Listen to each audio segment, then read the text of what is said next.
everybody.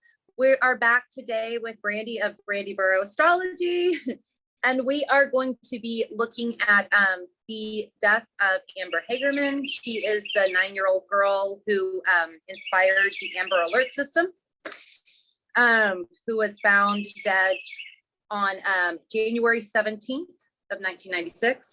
She went missing on January 13th of 1996 in Arlington, Texas, and was found not far from where she was taken, really. I mean, in the same 4 miles, I think. Yeah, it was pretty close to, yeah. And she, I mean, the story is interesting because her death was very tragic, but it did inspire this system of trying to find missing children. And that's really, I mean, from something so tragic came something pretty amazing, really, if you will. Yeah. As of 2021, 1,029 children were recovered from the Amber Alert system, which the idea came from Amber's mom, and I think another local citizen got together and created this. Yeah, I can't remember the other local citizen's name, but she was like just totally sick about what had happened to Amber and kind of got on the stick to have something done about it too, which is just, yeah, it's as tragic as this was, there is something kind of inspiring about taking something so tragic and doing something good coming from it, if you will. Yes, they created a way to prevent so many other families from having to experience what they did. Yeah.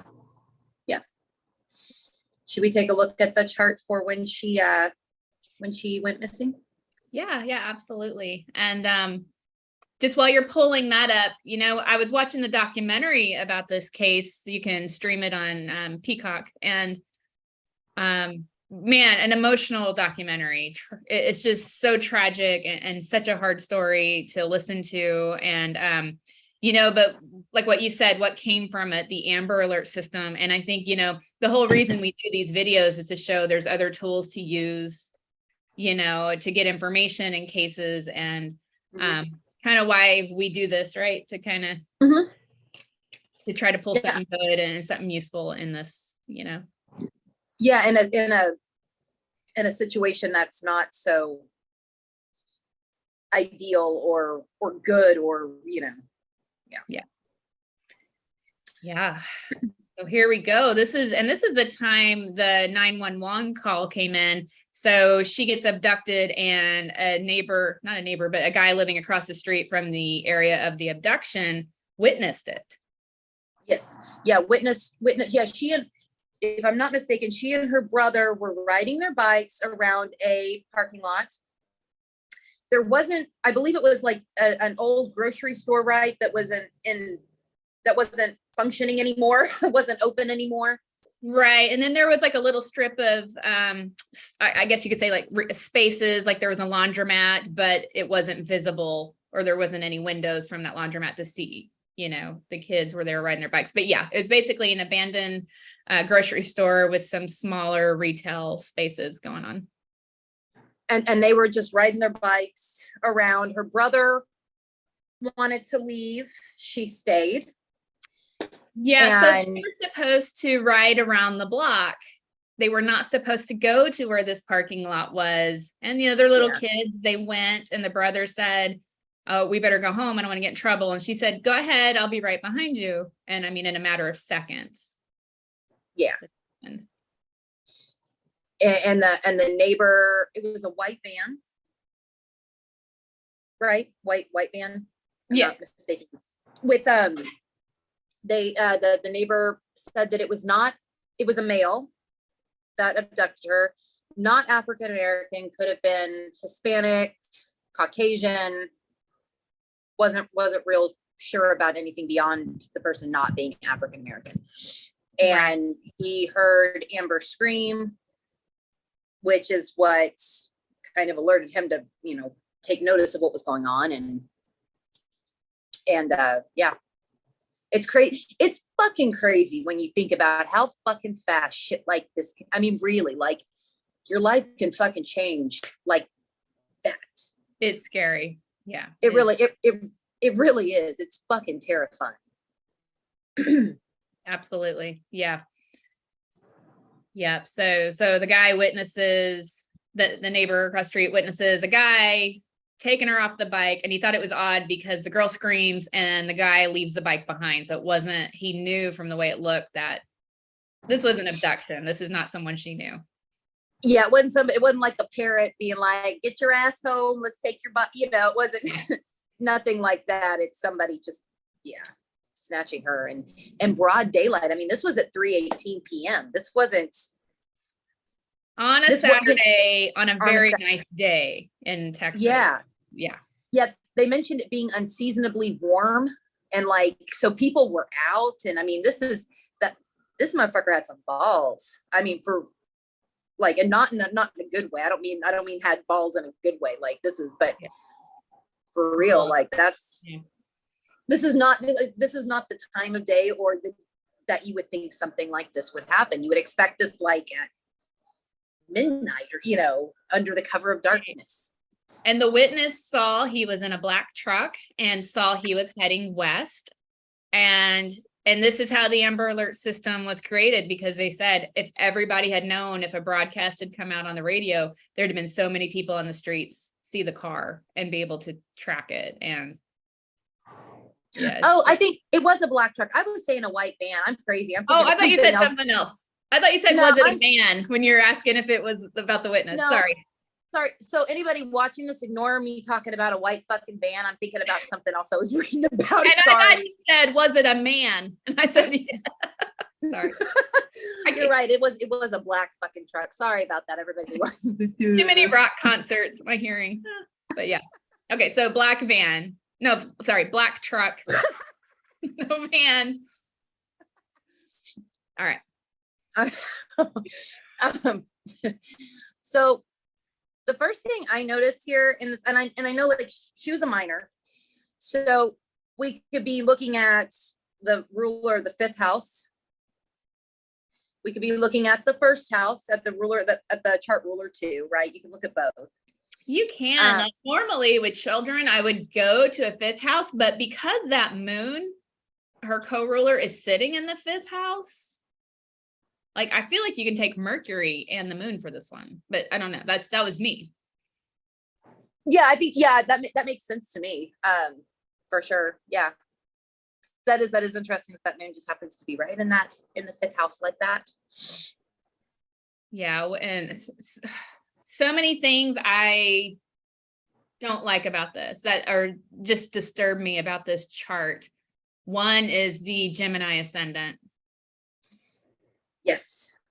I think this guy, the perpetrator, has done this before, maybe not in the same area, but at some point somewhere, because we commonly see Gemini and ascendant when there's more than one victim. Gemini, Libra is another one. Yeah. But yeah, and you have Mercury in the 8th. Oh, that 8th house. Yeah. And it's sandwiched between Mars and Uranus, and yeah, such a full 8th house. And the moon via combusta, not good. Yes. In that area. Yes. In that area. What is it, from 15 Scorpio to like 15 Libra to 15 Scorpio? Right. And that's common to see that in a lot of crimes. You won't see it in everyone, but it does happen in a lot of violent crimes. It's also interesting. The node also happens to be there too. I don't know that. I mean, it just kind of. Yeah.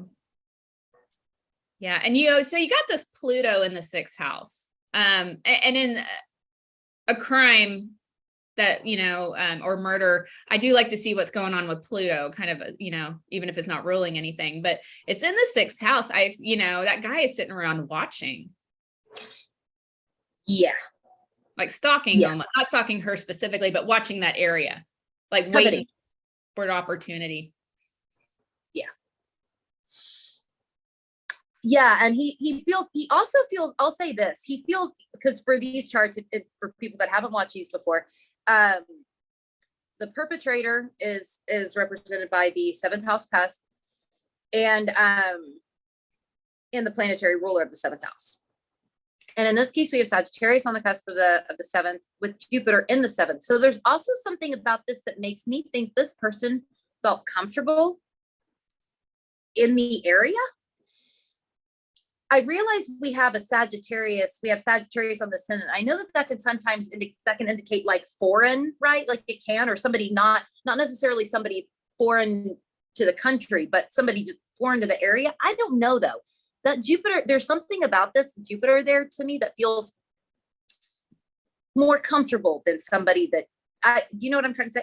I agree. And Jupiter being in Capricorn, it's in a fall, by the way. But in Capricorn, kind of a very, a Saturn ruled sign, kind of like secure, delayed. It makes me think he's in that area, like close from to that home. area.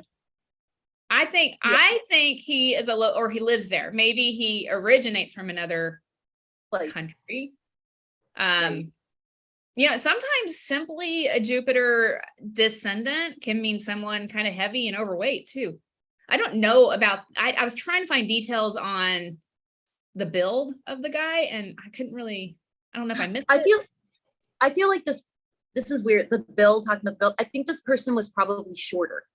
Yeah, it can be kind of a short and especially with Jupiter being in fall like that. There's something I know Sagittarius and Jupiter usually give height, but there's two. But to me, this like Jupiter and Capricorn seems shorter, maybe stocky, but like shorter. Yeah, I agree with that.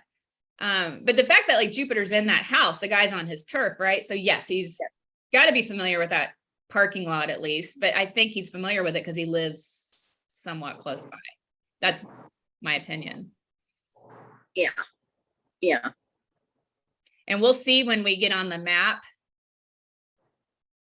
What I don't like about this is he was reported as leaving that parking lot and going west into town, into Arlington, like where it's populated, away from highways. So it wasn't like he takes her and is trying to get out of the area. He goes west into town. And the road he's taking west follows that Jupiter line. Oh, does it? Yeah, I kind of put that together afterwards. I was looking at he's going directly west, and this is like 2 degrees above that direct west. And that road kind of slants that way. Oh, that's very interesting. Yeah. I mean, I definitely took a look at the map that you sent, but I wasn't like that's cool though. That's very interesting. Well, I went and rewatched the documentary and the witness said he went west and I was like, west, what's going on in the chart? And then I realized it's exactly on that 2 degrees Capricorn. Fuck, that's interesting. Yeah. That's really interesting. And then also the 10th house. The 10th house, right? The cusp has Pisces on it. Also, traditional ruler being Jupiter. And I know we've talked before, like the 10th house can be like law enforcement response, public response. Kind of makes sense to have a Pisces 10th house there, right? Because it's like, because it's like nobody, it's very unclear, right? Like it is clear she went missing, but it's unclear what the fuck happened. It's murky. And also, sometimes that house can, like slipping the chart, right? It can represent like the home of the perp, right? Or whatever. So you also have, you got the 10th house bending to that Jupiter. So it also kind of backs up the idea that this person feels like they were on their turf. Yeah. And so she was found in a creek behind an apartment complex. And there is maybe some theories, nothing that's they found evidence for, but maybe that perpetrator lived there at one point because this creek you wouldn't know about. Unless you were familiar with should I pull that chart for when she was? Sure. Should I? Yeah, real quick, I'll say the Saturn, which can represent the body of someone missing or the victim, is in Pisces as well in water. Which makes sense with, Yeah, we can pull the chart of when she was found. Yeah, I was gonna go ahead and pull that since you started talking about Sorry. No, Gemini, I'm like rushing ahead. no, it's all good. Okay, let's see here. Okay, and so this is now this chart here. This chart here, this it may not be exactly 11:30, but that's like the time that the officer, I think it was around 11:30 that he mentioned getting the call that that they may have found her body. So 11:30 seemed like a close, this was at 11:30 p.m. in Arlington on January 17th, 1996. So just like 4 days later. Yeah. And depending on how you want to look at this chart, if you want to follow the rulers of the original chart, you now have Mercury in the 4th house of endings and outcome. Yes. Jupiter is now in the 3rd house. I mean, he feels like he's on the nearby. Move, maybe? Yeah. He's either on the move, and it could be like, oh, I'm in the car, something, developments have happened, or he's nearby in a neighborhood, because this can like indicate a neighborhood. Good point. That disturbs me. Like, I'm just like, I mean, I don't know why that disturbs me. I mean, the whole thing's disturbing whether the person's nearby or not. But I mean, like, it just makes me think he's right there in the community. Yeah, but that is creepy though. If you think about like somebody having done something like this and they're just like a part of daily life, there's a creepiness to that for sure. Yeah. And if you want to take the ruler of this chart and start over here, it's Venus in the 5th house of children again. Yep. Yeah, it is. It is. And you also have, it's also the ruler of the Taurus is on the cusp of the 8th. So, also being there. Yeah.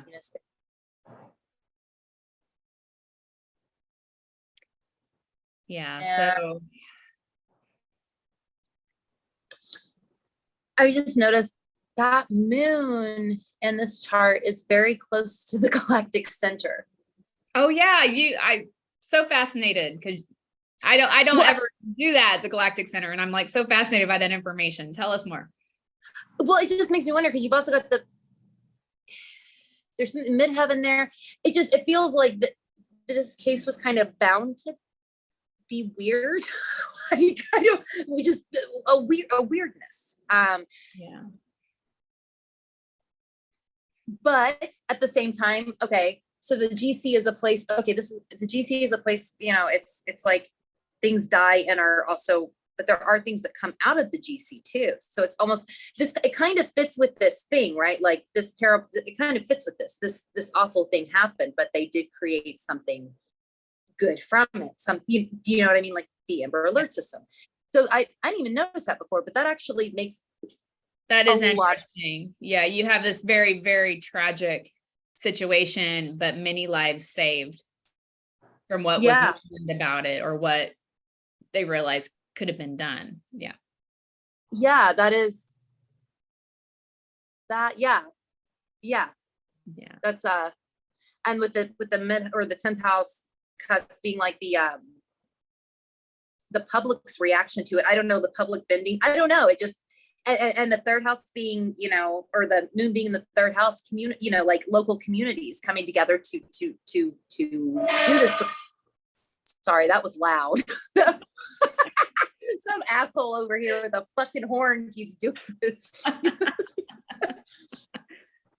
But it kind of that makes sense too, right? Like people coming together to try to Yeah, this community really came together when she went missing. I mean, for the 4 days that lapsed between time she was abducted and then found, and that community was out everywhere looking for her. Which is really, it really is. They really did try to band together and it was very touching there's a touchingness about that. Yeah. For sure. Yeah. Should we look at the map? Sure. So mapping is really interesting when you pull the astrology to try to look for someone missing. This one was kind of different, but we have where she went missing and then where she was found. And if you follow the angle going from 1600 East Abram Street up to 2908 Forest Hollow, where she was found, it is between like a 19, 20, 21 degree line. And, you know, kind of depending which part of the marker you aim it towards. But that is exactly where the south node is at on the time she went missing on that chart. Now, normally, like if I'm looking at a missing persons cases, I wouldn't start at the south node line, but knowing the story, knowing what happened, knowing like about really her legacy, which is the Amber Alert system, and it being on a nodal line, just that makes sense to me. Yeah, it does. I mean, yeah, like anytime that I've tried to map stuff, I've never even really focused on that. I really haven't. No, but you know, knowing from the witness report that he went west on, you'd have to zoom in the map on Abram Street where she went missing. So he went west on the map. Knowing that with an astrology chart and knowing, okay, that's on that Jupiter line, you know, I'd try to like maybe make a radius of how far that Jupiter line's stretching through town. And then, all right, what black trucks line up with the houses around this street that this is on? You know, that's kind of maybe a direction it would go knowing this information. Yeah. Yeah. That makes, the way that you can do like online is with like scribble maps, which neither of us have right now. There is a free version I've been playing with. But scribble maps is pretty cool. It lets you do the radius. It lets you do yeah. And you know, with the radius, you would start looking at the ascendant, which is 21 degrees Gemini on that chart. So, and I don't think he's 21 miles out, but I would make a radius that big and follow that Jupiter line. Yeah. Yeah. I'm not in the business of pointing fingers, but that's some information that someone had, maybe some old archives. I don't know. Let me see. I'm going to pull the first chart one more time. Since this is like, I mean, this is kind of the big thing with the case is like that, who possibly did it. And, yeah. I mean, neither one of us are going to name any names, but or any, because honestly, we don't really have any names. No, there's no suspects really that I know of. Yeah, I couldn't really find any either. There were people that I know there were certain names that were tossed around, but they didn't seem to be tossed around for very long. You know what I mean? Like they were just kind of. Oh, right. Yeah, if you watch the documentary, I think the father, there was a friend, but I think he eventually got cleared. But yeah, they were looking into some of those people briefly. Let's see. Should we see if there are any fixed stars at either 21 Sagittarius or 2 Capricorn? Yeah. And maybe that south node, since it played an important part of the map. Yeah. Okay. So there is one, there's one fixed star at 1:16 Capricorn, 1 degree, 16 minutes Capricorn, one fixed star at 3 degrees, 13 minutes Capricorn. So I guess I could look at both. Yeah. Because it's like right in the middle at the 2:22. I think that's good. Okay. So at 1 degree Capricorn, there is one. I'm not even going to attempt to pronounce this. By the way, we never pronounce fixed stars. We just go for the meaning. Yeah, for real, because I'll just butcher the shit out of this if I try. So. And I won't do any better. So this is interesting though. It says eye trouble, blindness, or bad eyesight. That's interesting. Yeah, that's all it is. So maybe and this was around Jupiter, right? So maybe someone with bad eyesight. This is 1 degree, 16 minutes right around the Jupiter. Yes. Huh.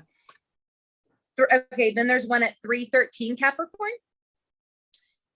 High ambitions, domination, success, keen perception. It's actually fortunate for Jupiter. You know, and we've seen that before when a perpetrator's planet has been aligned with a fixed star that's, you know, that's a fortunate planet where they're not getting caught. Yes. Yeah. So yeah, that makes sense here, that particular, that he would be right next to one that, yeah, that was fortunate for Jupiter. The eyesight thing though is very interesting. I wonder if that's very descriptive. That's a very like weird, because that's all that fucker means. That's a very weirdly descriptive, it's kind of, yeah, that you might put that on the list of the traits for the perpetrator for sure. Yeah. Yeah. Okay. So then there's also one it's closer to this one. It's closest there's one at 2054 Sagittarius. And then there's one at 2227. It's probably closest to that one. Mm-hmm. It says trouble with women, drugs, poisoning, hallucinations, medicines, infections, and mystical healing. I don't know. Yeah, I'm not sure. Know. What about the other one? You're like, I don't know really what to say about that. I don't really either. Yeah, I don't. Yeah. Okay, so the one at 2054 is truthful, just, righteous, and benevolent, interest in architecture, and Freemasonry. Okay, but just or justice? Just. Okay.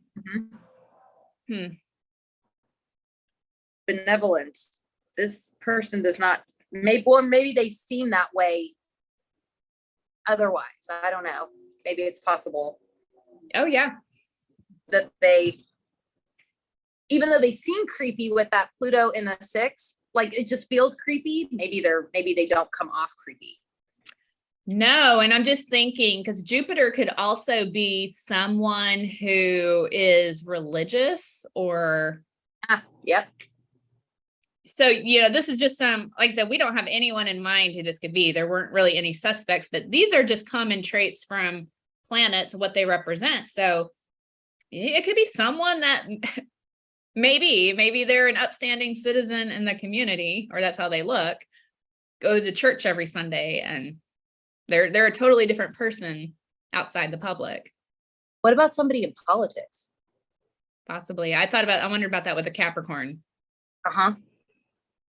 And like the belief thing, you know, Jupiter being beliefs, and that can also, I bleed over into, you know, any kind, I don't know. Seems, yeah, they really could be somebody, they could, if they're even still alive, but you know, this was close to 30 years ago, but at the time, perhaps somebody who was somebody within like a local church or some, you know, or somebody within politics that, you know, did seem like you said, like an upstanding citizen or. It makes you wonder because this person, if they live in the community, thinking and knowing they could get away with this and doing it in broad day, it's just weird. Is someone who isn't worried about, you know, like you get crimes and people are like, oh yeah, that guy was really weird. We've always thought he was weird. Like this is someone probably not like that. Like somebody that you would, somebody who you would never expect. Yeah. There is one at the South Node at that 2134 Aries. There is one at 2148. Okay. It represents isolation, depression, accidents, immigration, and shipwrecks.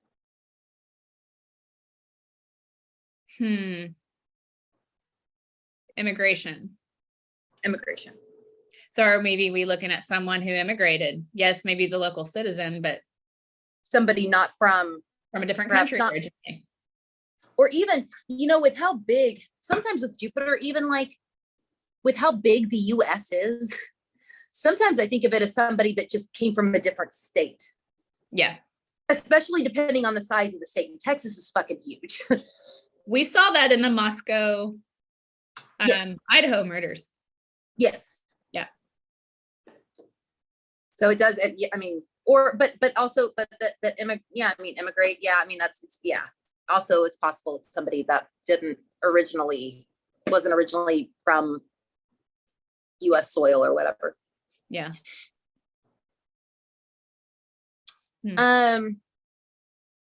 Is there anything else you want to say about any of these charts or any? These charts are pretty direct in what it shows. With the 8th house, the 5th house of children. Even down to Saturn being in Pisces and a water sign. And I hate to say it, they're really simple charts to describe what happened. They are. Yeah, they are. Yeah. Here, I'm going to go and stop this. And since we're cutting this one a little bit shorter today, because my child is going to be back soon, he's going to be running around like a nutcase. Time limits, yes. But do you want to share where you can be found? Thank you. Yes, brandyburrowastrology.com. And you can find me on YouTube and Instagram at brandyburrowastrology. And Ellie, where can we find you? You can find me on YouTube at Let's F with Astrology. You can find me online at saturnseason.com and on Instagram at saturnseasonastrology. Well, thank you. Yes. Oh, and also for everybody watching this, because some people have mentioned, cases that they would like to see us look at. If anybody has any requests, let us know. And if anybody has anything they want to add to this about Amber Hagerman, let us know that too in the comments below. Yeah, let us know. I purposely did not go into the manner of her death. I just didn't need to. So maybe just about the astrology. I don't know about, but yeah, if you want to add maybe information, someone, maybe they've, sorry, I'm losing my words. Maybe someone has watched or studied more about the case and might have more details about a suspect or something like that. Would love to know. I agree. I didn't want to go into, I didn't really want to go into that either. The children, I mean, death in general, but children, I don't know. All right. Well, I guess we'll go ahead and Ellie, I appreciate you having me back. And well, thank you for wanting to be here. Until next time. And we'll see all of y'all later.